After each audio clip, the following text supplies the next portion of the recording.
చాలామందికి బీపీలో చాలా రకాల బీపీలు ఉంటాయనుకుంటారు కానీ 2 రకాల బీపీలే ఉంటాయి. అందులో మేజర్‌గా అన్నది high BP and low BP.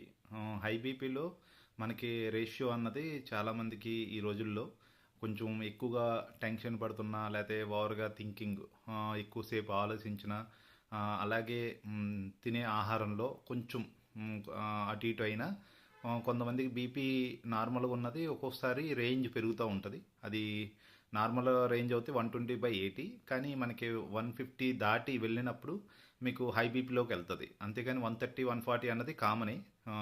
10, 20 points పెరగడం, తగ్గడం అన్నది.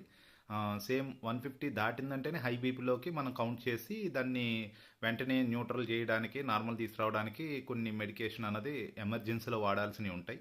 అలా కాకుండా లో బీపీ కూడా సేమ్ అంతే. లో బీపీ కూడా 120/80 నార్మల్ కన్నా ఇంకా తక్కువ, అంటే 100, 90 కన్నా